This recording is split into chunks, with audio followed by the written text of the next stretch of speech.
Welcome to another episode of the Between Two Brands podcast. That's right, kids. I am still your host, Bill Petrie. And as always, thank you for coming along on the ride with me.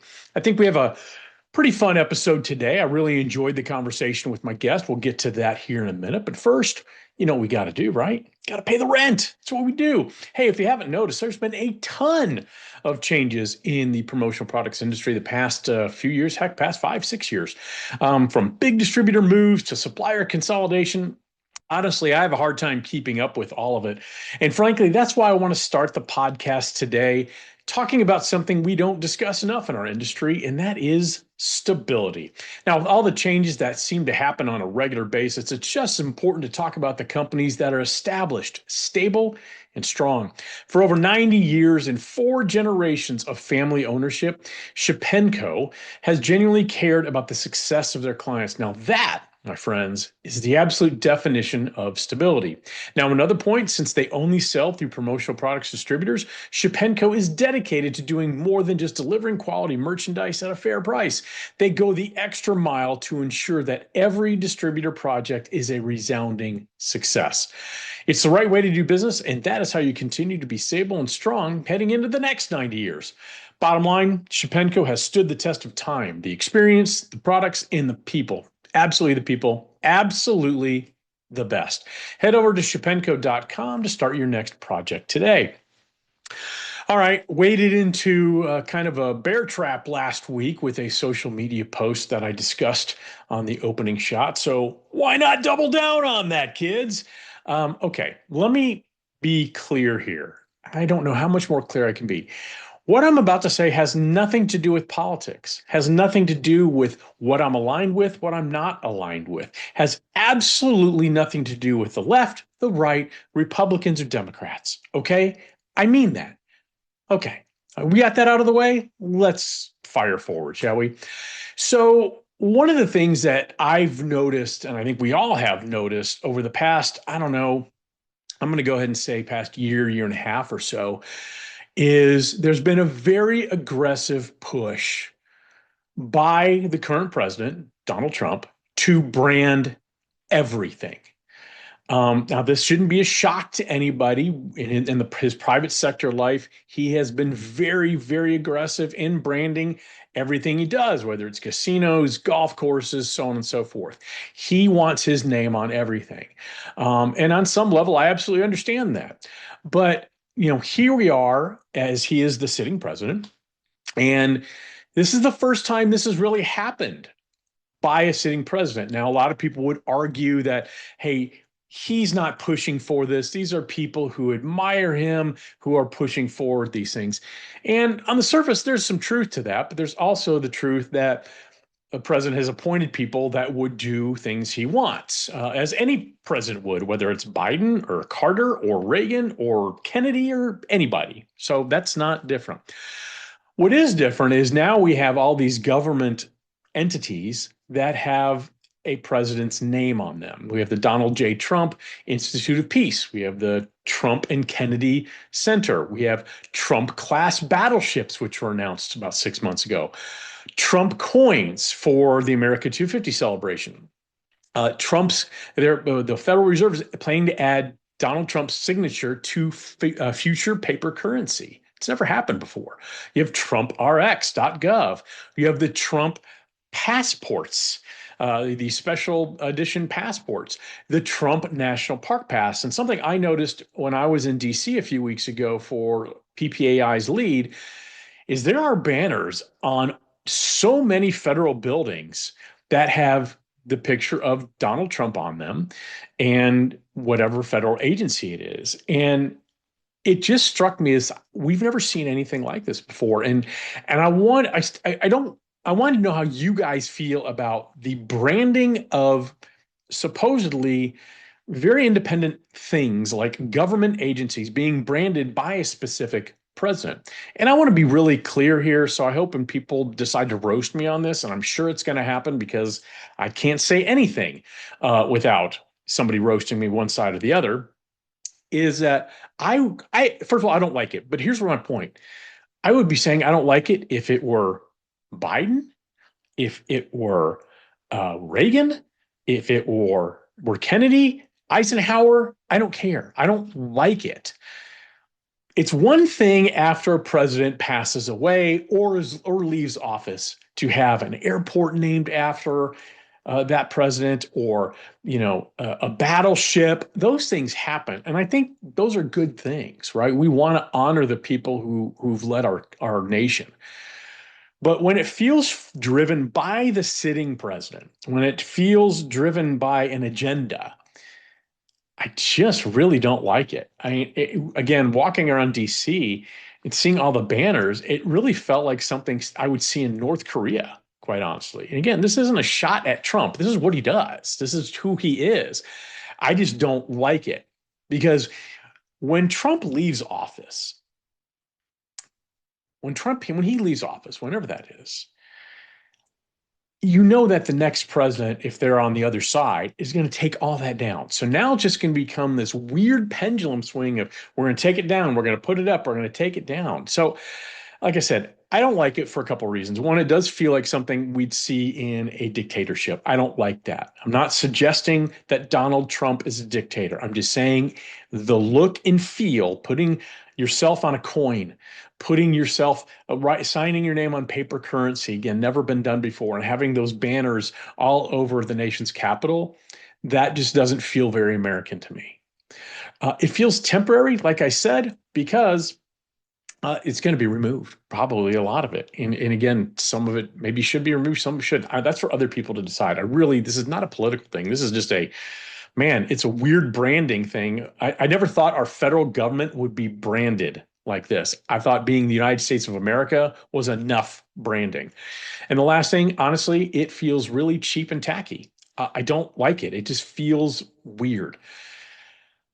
Again, this has absolutely nothing to do with my political leanings, which will remain my own. No one really cares what I think. I just really think this is a bad look for a country I happen to love. And the last thing, one of the things, I think the thing I dislike the most about it,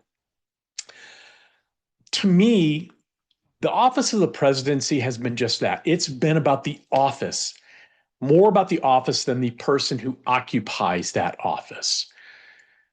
I don't feel like this type of personal branding kind of changes that. And in my opinion, for the worse. So I'd love to hear from you, not about what you think my political thought on this is, because that doesn't factor in. I'm speaking as a marketer and as a branding person about the branding of the United States via the current sitting president.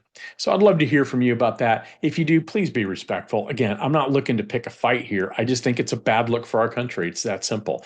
Just like I think New Coke in 1985 was a bad deal for people who like soft drinks. No different. All right, before we get to my guest, let me go ahead and pay one final bill, shall we?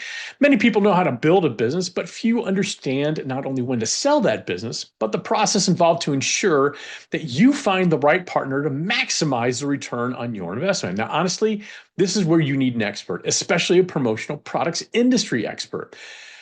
And that's where our good friends at Certified Marketing Consultants come in. Jamie Watson and her team have decades of experience facilitating private company sales in the branded merchandise space. Now, to help you evaluate if it is the right time to sell your business, reach out to CMC at info@certifiedmarketing.com to have a confidential discussion today. All right, let's go ahead and bring on our guest. Hey, my guest today, she doesn't need an introduction, but you know what? I am a master at wasting her time, my time, and your time, dear listener. She is the director of affiliate services for iPROMOTEu, one of the largest and most respected distributor organizations in the world of branded merchandise. She began her career working for a small distributor outside of Boston before transitioning to an invoicing coordinator at the aforementioned iPROMOTEu. She loves all things promotional products and has a wealth of experience inside the organization, which really gives her a unique perspective working within their network of over 500 independent affiliates. Now, in addition to her work at iPROMOTEu, she's a member of NEPA, that's the New England Promotional Products Association. She's a member of that board of directors and was named a PPAI Rising Star in 2023. Now, she's a native of the Philadelphia area, is a passionate Eagles fan, which breaks my little Billy heart in Go many ways. Birds. And believes Wawa is a little piece of heaven on earth, which that's a sentence when I woke up this morning was pretty sure I wasn't going to say. During her free time, you can find her hanging out with her husband and two daughters, likely on a warm beach or going to concerts. Please join me in welcoming the lovely and talented Emily Codner. Emily, thank you for doing this. Hello. No, thank you for having me. I'm excited about this. I wouldn't be. It's a middling podcast in the branded merchandise Oh, space. hush, give yourself a little bit more credit that you deserve. Okay. You started off at Perfection Promo as a sales assistant before you moved to iPROMOTEu as an invoicing coordinator. How did you start? How did you find this weird industry? I'm continually fascinated how people end up in this industry because unless you're born into it, we do have a lot of people who are born into it, generations of families, so on and so forth. How did you find this industry? I do have a correction. I'm thinking that might have been in my LinkedIn. It was actually a small group called MPG. They're in Newton, Massachusetts, was about 10 minutes from I Boston. I love screwing up a podcast. Yes, I did use LinkedIn for research. So I don't know if that's a reflection on me not doing my due diligence or you need to update your I need to LinkedIn. update my profile, but I thought I did, but it doesn't matter. That's neither here or there. Honestly, for you youngins, you probably won't know about this thing called Craigslist. I actually answered an ad for a marketing job. I have a degree in communications, public relations from Hofstra University.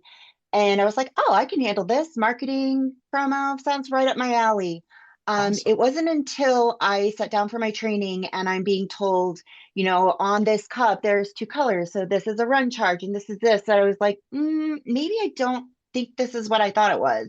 Right. But I do love it. And the more you get into this industry, it just kind of pulls you in and you just get into it. And It's I can't imagine any other life, it's honestly. definitely Hotel California. You can check out, but you can never leave. And Steve. uh, yeah, it's very strange. Our industry has a very well-earned reputation of being the most simple, complex industry on the planet because we love to speak in acronyms.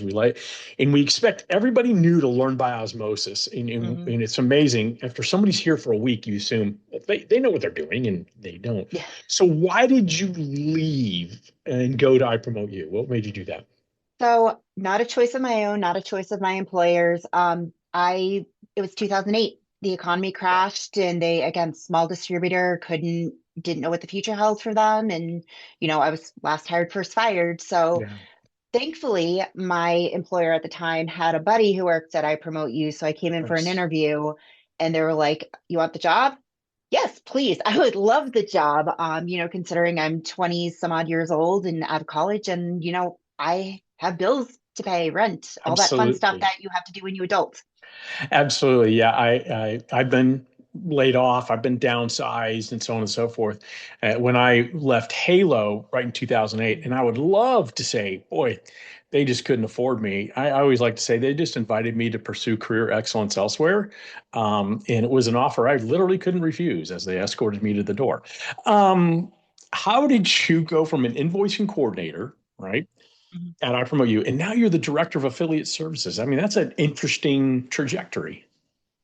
Really just hard work, dedication. I mean, I've jumped around from every department, tried new things, invoicing, calling to find the missing invoices, complete those orders, then to order support where follow up with the orders and the vendors, you build relationships with the affiliates, and then just everything was a progression. And when I was working in I Promote You, but with Perfection Promo as a sales Mhm. assistant, one of my coworkers and I realized that there was a huge gap in customer service at I Promote You. We had a help desk, but it wasn't really manned all the time. It was like whoever got to it got to it. Right. So we put together a proposal on paper. We presented Hmm. it to Ross at the time. He was the Hmm. CEO, and he Yep. was like, you know Ross what? Silverstein. Yeah. Ross Silverstein, yep, founder and former CEO of I Promote You. Mhm. I've known that man since I was 26 years old, and God bless him. I think that I'm here now. Like the fact that he saw that potential in me is just incredible. But yeah, he's like, you know what? I think this is great. Let's try it out. And here we are 8 years later, 8, 9 years later, and we're still going strong. I love it. What's the one thing people would not know that a director of affiliate services is in charge of? What is that aspect of your job other people just don't think about, don't realize? I mean, there's lots that goes into directing, but I mean, I have a team of soon to be 11 people underneath of Wow. me. Yeah. And I mean, they're all wonderful, and I want them to know that, yes, I'm your director, but I'm also somebody you can lean on and respect and trust that, whatever you say in my four walls of the office, it's not going to leave these four walls of the office. Love So that. I think it's also not just like being a leader, but also being someone that they know that you can rely on and trust. Yeah, 11 direct reports is a lot. At this point in my career, I'm a solopreneur. I do it all Mhm. myself. That's not like I want to do it all myself. It's more of this. I learned that my least favorite part when I worked in organizations was managing people. Oh, Absolutely. Well, I don't think I was very good at it. I I like to find think I'm that very surprising. You're such a people person. I am, but I don't think it's not so much that I wasn't good at managing people. I don't think I'm very good at training people. So I Mm, bring people on and I'm just not good. I'm just like, I'll just do it myself because it's faster. I just don't think I have that gene in me that loves the teaching aspect that comes with mm. managing a team. And I hate it. I hate just meeting after meeting after meeting, Yes, and after meeting. But we hey, all have those days, but hey, absolutely. Absolutely. So you were named Rising Star in 2023. yes. Tell me what that award meant to you. Because this is coming from a waning moon in the industry. So I want to know what it's like to feel like a rising star. I mean, just, I mean, simple terms like just starting as an invoicing coordinator, starting with a, small distributor to being recognized by the entire industry. I mean, what an incredible honor. And Mhm. I'm grateful to, my mentor and my champion, Lori Bowers. She was the one who, nominated me. And just having the ability to see that there's more in this industry, more outside these four walls of I Promote You than just sitting here working with our affiliates the day in and day out, which I love my affiliates. I love our affiliates. Yeah, There's something special about the way we work with people here, that they're not just necessarily your customers, they become your friends, they become your family. absolutely. But knowing that there was more in this promotional world was just so Yeah. exciting, and just I couldn't have asked for I love anything better. that. I love that. And I know Lori quite well. And knowing that Mhm, she's the one who nominated you really drives that home. mhm, Um, I'm sure you've gotten these emails. I get emails from people around the time of nominations asking me to nominate them. mhm. And I never do. I just refuse to do it. Okay. Because I like when awards are a surprise like that. When someone thinks enough of the work you do and the care you show to nominate you, that's a lovely thing. And that Yes. absolutely should be recognized. I Yes. don't love like people waving the banner saying, hey, man, look at me. I want to be a rising star. I want to be this. And I make this analogy damn near every week on the podcast. It's like the guy in high school who said he was cool, very rarely was cool. And so I really love that. Recently, you've been very active in content. And I'd say over the past couple of years, I've really noticed you leveling up your game, for lack Thank of a you. better term. And you now co host a podcast called She Did That with my old Yes. colleague, Amelia Model. Yes. I know that is it seems like it's a joint thing, and you can correct me if I'm Mhm. wrong. Believe me, I've been married 32 years. I get told often I'm wrong by women. Um, it's code done by Promo Corner and then a women's view, which is the I Promote You initiative. I want to Yes. know a little bit. We can get into the podcast here in a minute. I really want to know, well, what is that I Promote You initiative called a women's view? And I think it's 10 going on 10 years now, correct? Actually, we're going on 12. It'll be 12. 12 Okay. in January will be our 12th networking reception, which is Love that. I mean, I've seen it from year one to what it is now, and it's just seeing Mhm. the growth of it is incredible. Yeah, that's Um, fantastic. it's a space where we open to all women in the industry. We have not podcasts, we have webinars, six times a year. Mhm. We have the reception in Las Vegas, and we want it to be a Mhm. space where women can feel empowered, open. We want to educate and, let other ladies see that, you are powerful. Yeah. Your voice matters. You deserve to be heard. And we can all do that collectively. I mean, we're Yeah. great when we're individuals, we shine, but we shine brighter when we're together. Absolutely. As Danny Rosen might say, if you want to go fast, go alone. If you want to go far, go together. And I love Mhm. that. And I think my history doing the Powerhouse Women of Promo list. I've felt that women have been, I don't want to say marginalized, but I think it's always been very difficult for women to Mhm. succeed in a traditionally male dominated industry. And so one of the things I was reading about the She Did That podcast, and this is the quote I saw from the opening thing. It's celebrating the women shaping the promotional products industry, one bold idea, one fearless leap, and one inspiring story at a time. Why do you feel it's been so difficult for women to, I don't want to say succeed, but be seen, maybe is a better Mhm. way to put it, in our traditionally man's world of promotional products? I mean, I think it's getting much better. I feel like people are finding their voices a lot easier. But I think honestly, as women, we tend to, want to not want to be the first one to raise our hand, not be the first Right. one to say, I have an idea. And I remember the statistic, I probably saw it at WLC that, Hmm. as women, we'll look at something, we'll look at a job description and we'll be like, oh, we have like, maybe 80% of the qualifications. I'm not qualified. Right. I'm not going to apply for it. Whereas a gentleman might be like, I only have like 50%. I got this. I can do it. So Right. I think that just us having that, cautious demeanor is really probably what kind of led to the slow roll. But I'm seeing more people, Kara Keister, Katie Alaves, my Absolutely. dear friend Sharon Coleman, Mhm. Lindsay Davis, like all these Yeah. women who are like making these waves and these big bold splashes. And honestly, so proud of all of them. Like keep shining bright, girlfriends. Couldn't agree more. And when I started thinking about not only this question, but just why has it been challenging for women? I always come back to this: the traits that people admire in a male business person. They're driven, they're assertive, maybe even aggressive, they're decisive. Those are lauded when it's a man. When it's a woman, oh, she's a bitch. And I've always Hmm. hated that, like to with a passion, because I've worked for plenty of men and plenty of women, and I've always identified more with women as leaders. I felt they were Hmm. more compassionate. I felt that they saw a bigger picture. And I really like that. So I wonder if that's part of it too. At least that's my I mean, it could two be. cents. I mean, if you haven't heard it, it's like if I ever played baseball, it would be my walk-up song, The Mhm. Man by Taylor Swift. Basically, like, if I was a Yeah. man, I could do this, I could do that. But because I'm so outspoken, because I'm making money, I'm Yeah. a bitch, not a baller, things like that. Yeah. And It's it's just like, crazy. it shouldn't have to be that way. No, it shouldn't. All right. Who's been your favorite guest or story and why on the podcast? Ooh, that's so, I ask the questions people are scared to ask. yeah, no, I love that. I mean, we've had so many wonderful guests.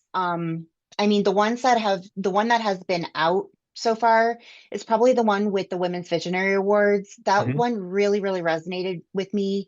Cool. That would, at the end of the day, it was like, be yourself, don't stay in the lines, like make your own road, be true to who you are. And I think that, as professionals, sometimes we forget that. We want to be like, more stuffy and this and that. But I think in our industry, especially, that we have the space to be ourselves. And why would we shrink ourselves down when we could just be who we are? Yeah, no, I absolutely love that. I love that. And you and Amelia do a really nice job on that podcast. I haven't watched every episode, but I have watched at least half of them, a measurable Thank portion of them. you. You guys do a great job. You're on the board of NEPR. I know Never. it's called NEPA, but you don't pronounce it that way. It's NEPR. Uh, what does it mean to you to be on the board?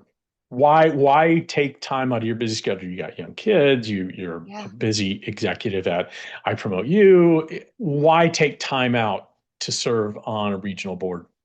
I mean, first of all, I believe in giving back to those who, have helped me elevate my career. But also, I just love being a part of something that's bigger than me and wanting Love to that. shape, the future. And, especially having young daughters, like I want, maybe they'll be the next generation in this industry. Who knows? I mean, we're getting to be a little bit of an older industry. So being able to have I don't know the word I'm looking for, but being able to like have the vision for, my age, the elder millennials, to try to Mhm. encourage the younger generation to come in too. Like that's probably the biggest reason why for me. Yeah, and I do see our industry starting to skew a little younger. I'm That's good. 56, and I remember like 5 or 8 years ago, I'd make the joke of, man, when people think I'm like a new kid on the block, that's a real problem for our industry. And so I really love seeing younger Gen Zers come in, Hmm. and I think that's fantastic. Yeah, So you and I had some time to spend together at PPAI's lead, which was a few we weeks did. ago, and that was great. It was your first lead, correct? It was, and it was Okay. incredible. Tell me, Incredible. tell me what you thought about it. going in, the reality versus your perception. Tell me about your experience at Lead. So, for those of you who don't know, I'm a little bit of a poli-sci junkie, not to get in any party lines, but just the process of it. Like, how does it work? How are the laws built? How do we put laws into practice? But going to I love it. Going to advocate for this industry that you and I love so much. And it's not trinkets and trash. It's actually a marketing tool. It's actually education. It's recognition. Those types of things are people just don't think about us that way. So really putting a perspective on what we do, that it really does matter, Yeah. is very important. No. I don't really know what I expected, to be honest with you. I knew I was going to meet with Congress people. I was reading the scripts and I'm like, I don't know if I'm educated to speak on this, but the more you do it, the more you get comfortable with it and the more you're comfortable sharing your story. But at the end of the day, like, yes, we can spew facts and, we want you to support this. But at the end of the day, they care about the constituents. They don't care about like, you could say the greatest thing in the world, but they really want to hear from you. You're the constituent. Yeah, I think I said it to you. It was like, don't get worried about knowing policy. Hmm. Um, it's people over policy. You provide the people aspect of it. We had helpers Hmm. from Thorn Run Partners. They could provide the policy and speak the language that I couldn't speak in a million years if I tried. I remember going into my first lead and I was nervous. I mean, it was 10, Hmm. 12 years ago, just so nervous. And the awesomeness, or not just a responsibility, but just walking into these buildings where all these decisions are made was Room where bizarre it to me. happens. Yeah, it was Yep. really bizarre. And then very quickly, I was not, I want to say deflated, but like, why am I meeting with a 23-year-old staffer? And That's you true. quickly realize that our country is really run by 25, 26-year-old staffers.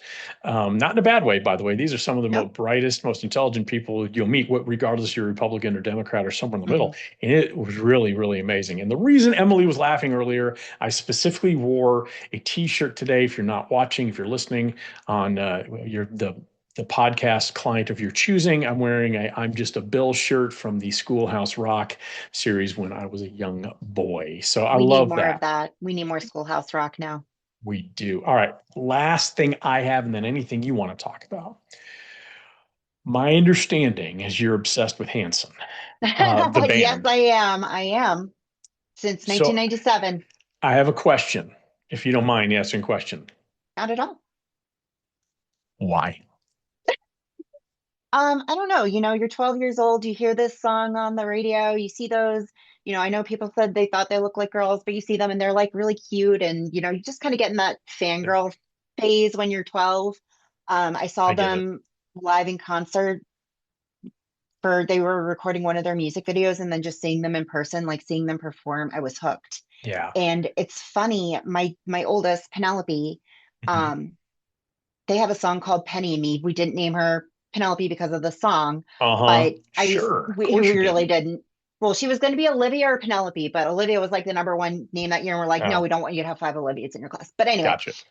I would sing Penny to Me to her when I was in my belly. I still sing it to her, and every time, I hear the song, I always think of her. We sing it together when we're together. But I've Mhm. started I took her to her first Hanson concert last August. Okay. They were the opening act for Guster. Mhm. And this kid is never going to have, like, she's ruined for concerts for the rest of her life. We were up front. The security guard pulled her over the barrier. She was sitting like right in front of Taylor Hanson and she's like doing the hard hands the whole time. She's singing the words. She's pointing at them because I'm so proud. She knows all the words. So proud of my girl. And he just did the heart hands back at her. Oh, the That's awesome. most incredible experience. And to share that with my girl was just Okay. incredible. See, that makes sense to me. So when Mbop came out, I think it was Yes. probably in my late 20s. Um, and I thought it was kind of just a stupid throwaway garbage song. And I got to be honest with you, the older I get, and my music tastes are all over the map. Yes. I mean, really all over the map. I've really come to appreciate how talented those three Mhm. brothers are. And in fact, I love power pop. That's one genre I absolutely love. And Taylor Hanson Mhm. absolutely fronts my favorite power pop band of all time, which is a one album wonder, Tinted Windows. Oh, yes, they did. Out of my And head. yeah, and if you're not If you're not familiar with tinted windows, kids, it was a super group. The guitar player was James Eha from the Smashing Pumpkins. The Mhm. bass player and chief songwriter, along with Taylor, was he's passed away now, but Adam Schlesinger from Fountains of Wayne, and the drummer Bun E. Carlos from Cheap Trick. It was the weirdest amalgamation of talent I've ever seen, but man, did they pull that album off. They So did. I had to, and Taylor Hanson has a great voice. So there you go. Is there It's really anything you funny. go ahead? It's really funny though, because my husband, he's a little bit older than I am, and when he was in college, they would say, "That's so Hanson," to be like, "Oh, that's lame," da da da da da. Meets me, big Yeah, Hanson fan. And guess what? Our first dance was a Hanson ballad. there you So, go. and everybody's like, "Ooh, what song is that? That's amazing." And he's like, "That was Hanson." And they're like, "No, no." And then they go see them live and it's incredible. Yeah, Everybody's like, "Oh, they're really good." there's more to them than Bob. There is. I don't have any other questions. Is there anything you wanted to talk about before we wrapped this up? I mean, I'm just so grateful for this opportunity, but I'm also I'm grateful for this industry. I think it's just so much fun and I just really hope that, we continue to grow and shine. And I think we're just in a really good place right now. I know it's tough right now with all the global economy stuff, but as anything, the pendulum swings and we'll all get through this all together. Love it. Before we say goodbye, let me say a huge thanks to our pals over at the Shelbyville Pencil Company. You might know them as Ooh, Shapenco for sponsoring this fine broadcast.